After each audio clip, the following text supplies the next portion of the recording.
In the next 6 weeks, America will be going to the polls. Whether we wait in line in a school auditorium or sit at our kitchen table with a mail-in ballot, we're being asked to determine the direction of our country for the next several years. It's an awesome responsibility, one we need to take with utmost seriousness. So how should you vote?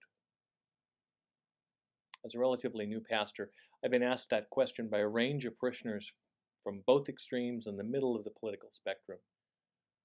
Many people want the church and its ministers to make clear and unambiguous pronouncements on the suitability of one candidate or another, or to declare an anathema against one party or another. And that's precisely what I can't and won't do. I can't do that because that isn't my role. Our Bishops' Conference in California has clearly and correctly determined that such direct advocacy of individuals or parties by pastors and parochial staff is not appropriate, not allowed. And I agree with that determination. What is allowed, and indeed is encouraged, is that we apply the principles of Catholic social teaching as, and I'm quoting here, the moral framework from which we address issues in the political arena. Among those principles are the life and dignity of the human person, human rights and responsibilities, the call to family and community, the dignity of work and the rights of workers, the preferential option for those who are poor and vulnerable, solidarity and care for God's creation. That's a daunting list. Yet underpinning it is a simple concept that Pope Francis recently enunciated in this way.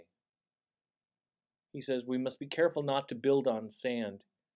To build a healthy, inclusive, just, and peaceful society, we must do so on the rock of the common good. Grounded in the commandments and in the parables of Jesus, the notion of the common good is bedrock Christianity.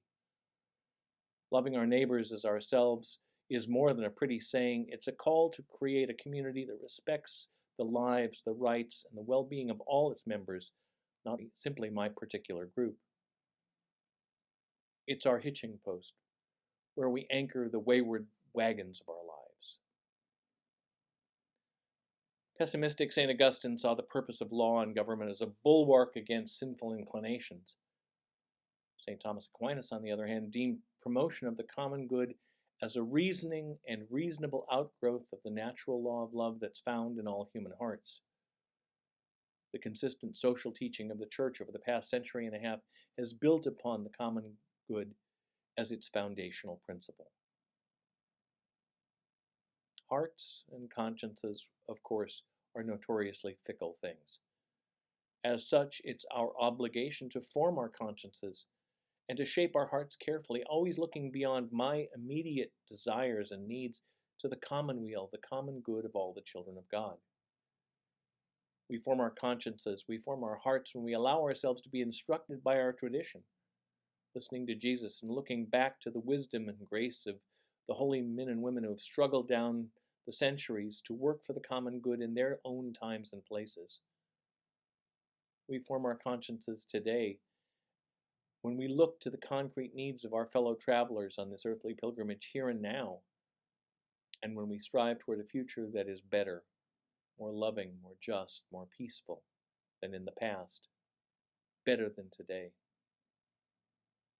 Better not just in quality of life, but in goodness, in generosity, in forgiveness, and most of all, in mercy. No candidate is likely to satisfy all the demands of our Church's rich and nuanced social teaching, nor is any one political party likely to check off every box in the daunting list of principles enumerated above. The judgment I need to make, that you need to make in good and, I hope, informed conscience, is about who will more likely promote the common good, and about which political avenue might lead to a place of mercy and reconciliation. That's the rock I'm trying to cling to in these hard days. And that's where I'm hitching my wagon.